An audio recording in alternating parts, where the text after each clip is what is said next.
Looks like it can move now, but it still can't get out. Much of the hive matter is gone. We can free it from the surface now.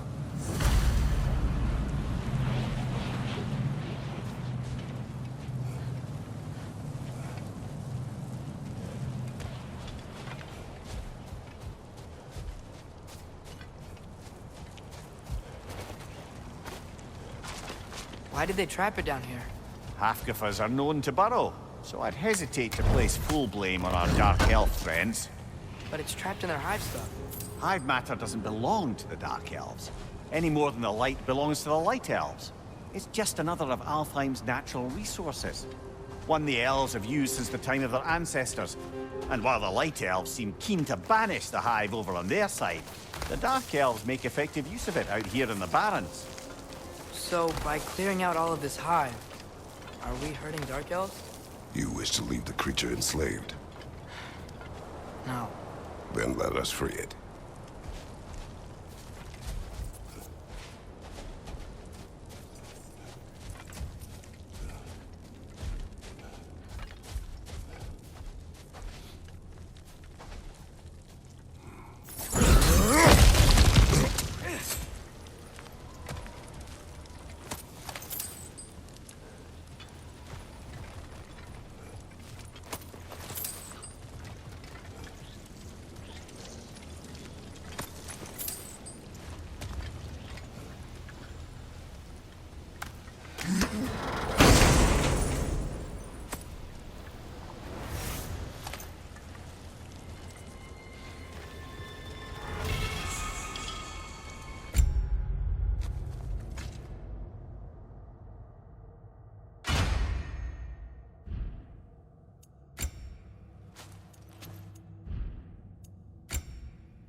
This is the spot!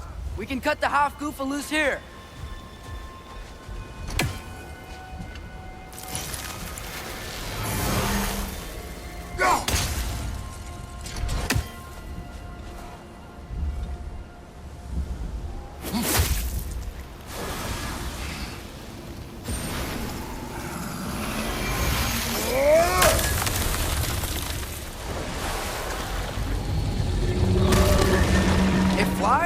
Of course it flies. It's a half-goofa. Sounds much happier now. And hey, the storm's gone. Aye, perhaps we'll finally earn some goodwill from our dark elf friends after all. Look, Father, thanks for bringing us out here, but you don't have to do this kind of stuff just to keep my mind off Ragnarok, you know? This was not a distraction. No? Then why are we really out here? Have you ever considered... He just wants to spend time with you, lad. While he still can. Really? We do not know what lies ahead. But if Ragnarok approaches, I wish to enjoy the time we have left. I don't know what to say. Thank you for bringing us out here.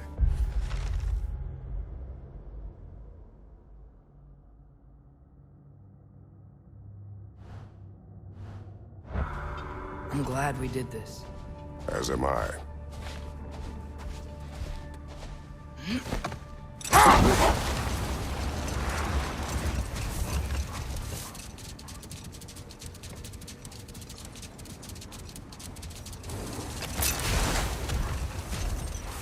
There's something I'm not sure I quite understand.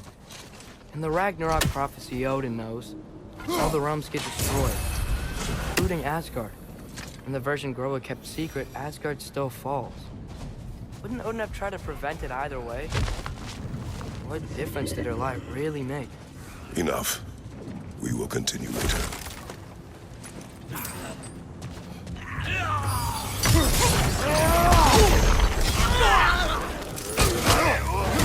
Behind you! Watch out!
What's that? A diagram for a sword hilt. Perhaps we should show it to one of the dwarves. They'll know what to do with it.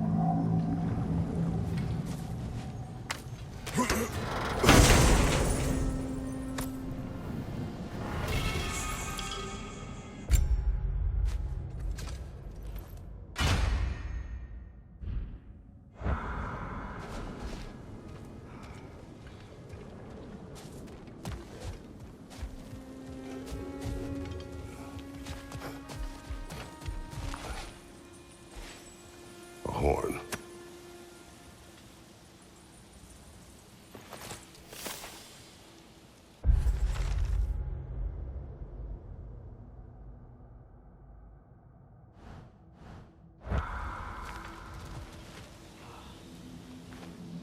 These runes.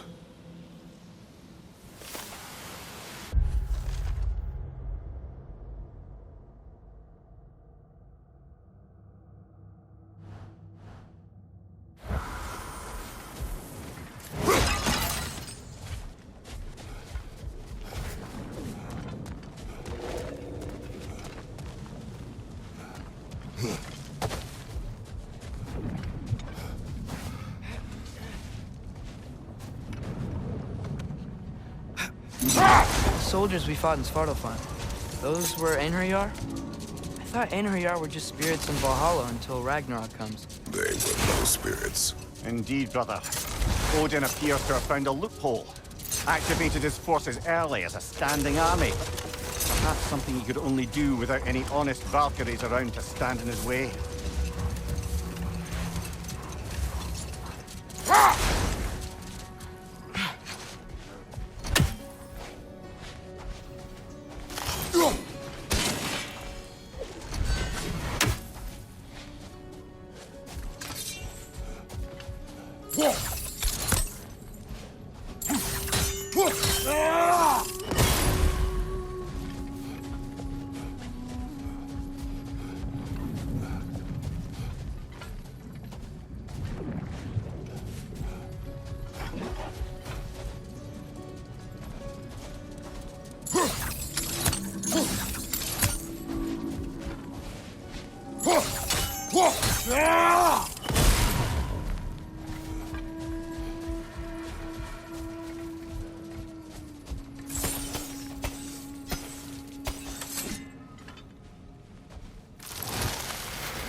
Mimir, a little while ago you mentioned Odin's ravens. What's to stop him from using them to pop into existence and kidnap anybody he wants? Consent. The only way to travel by Odin's ravens is by your own choice. Oh, it's not so bad then.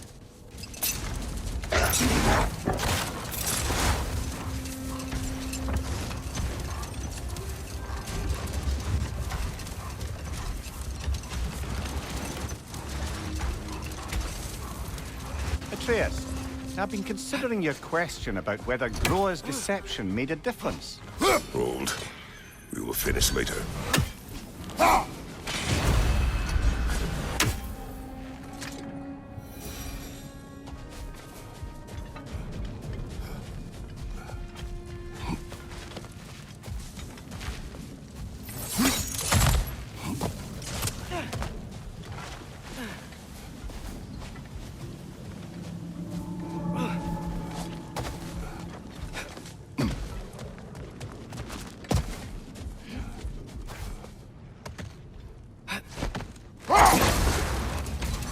Atreus, I've been considering your question about whether Groa's deception made a difference.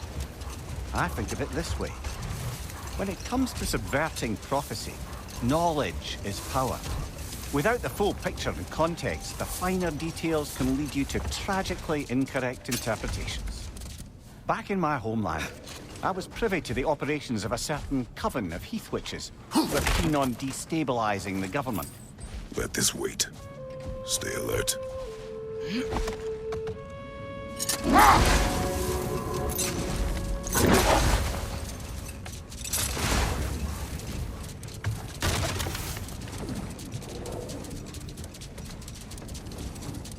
As I recall, I was about to relate the story of the Heath Witches, who overthrew a government using only deceptive prophecies. They picked an influential Thane, an otherwise loyal man, and fed him a story of his own ascension to king. They dressed it up in enough details they knew would come to pass, so when they did, the Thane took it as confirmation. Next thing you know, he's helping matters along. He murders his king, sleeping under his own roof. Murders many he once called friends, too, thinking them fated to oppose him. Then, for a finishing touch, the witches revisit this usurper. With just a few details structured ever so misleadingly, they convinced the fool he was invulnerable to all threats. Physical or magical? Aye, but 'twas not so for him. Set that aside for now. Come.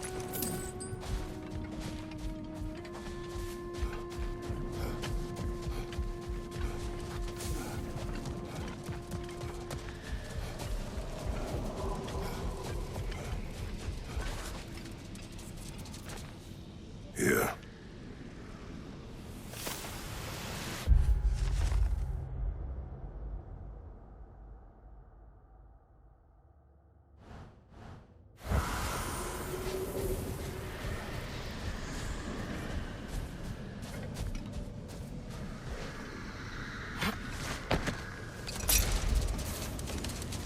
Just to wrap up that story I was telling.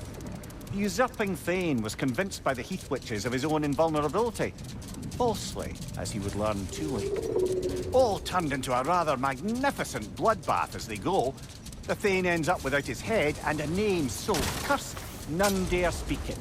All thanks to a subtly deceptive prophecy. You've really got to write these stories down one day, Mimir.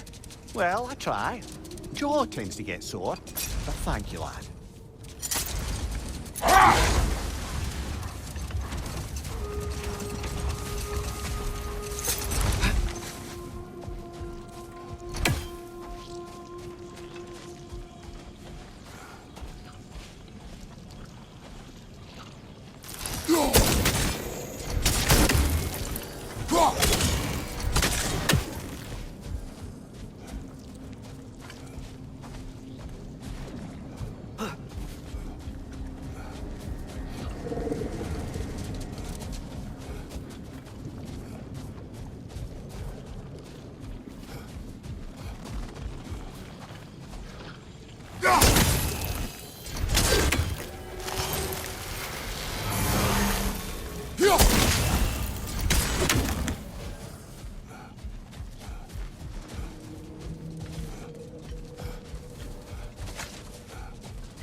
Mimir, I know this sounds weird, but can you tell me again what happens when someone dies?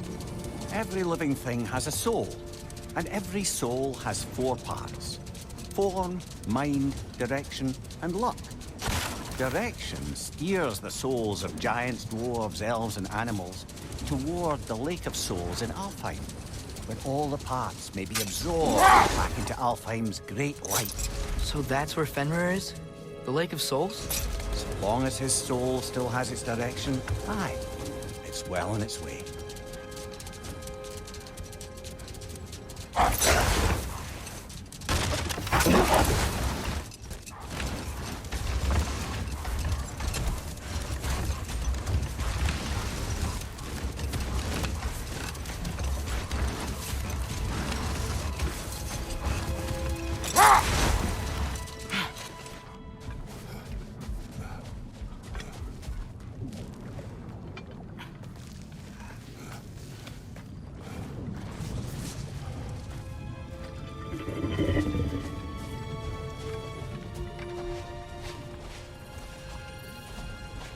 Sort of a harp.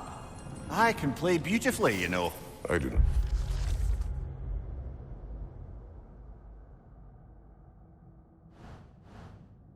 not. And would prefer it remain that way.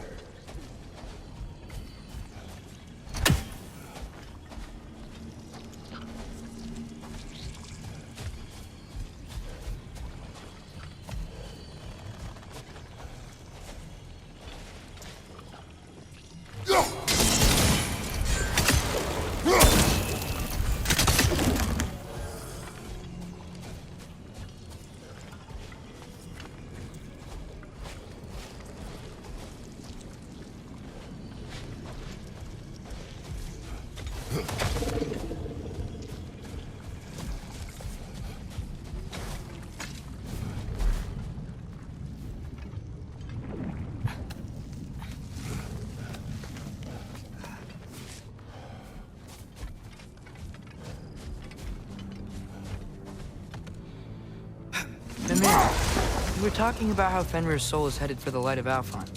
But that's because he was a wolf, right? Aye. Were he a god or a human who died in battle, a Valkyrie would have taken him to Valhalla or Folkvangr. Had he been a human or god who died outside of battle, he'd be cast down to Helheim.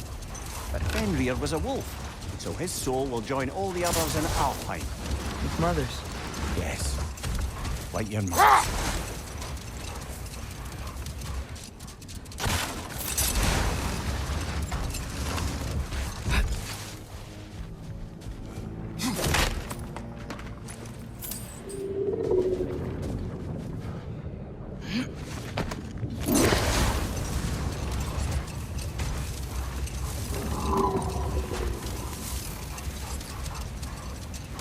Looks like a lot of the sand is cleared up. There's another storm out that way. I think that means... Another half-Gufa.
Gotta remember to ask Tyr about his travels to the lands beyond the seas.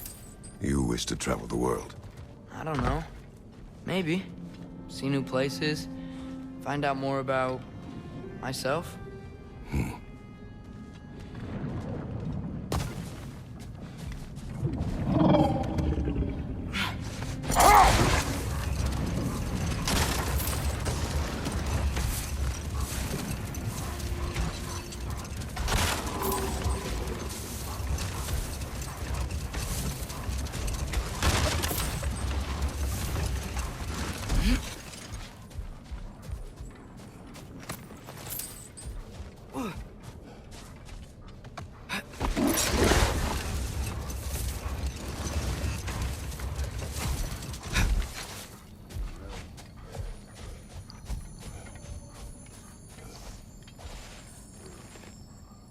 The chisel will not open this.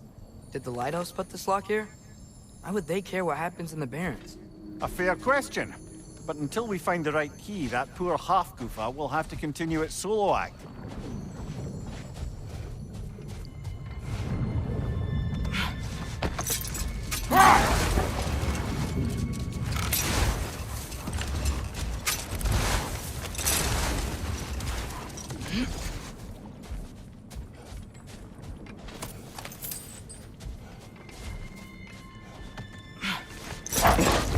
Mimir, you said souls come in 4 parts.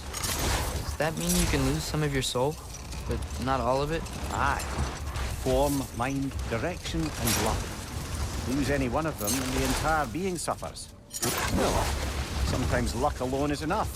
Just ask your father. My success does not come from luck. Ah, the refrain of the eternally lucky.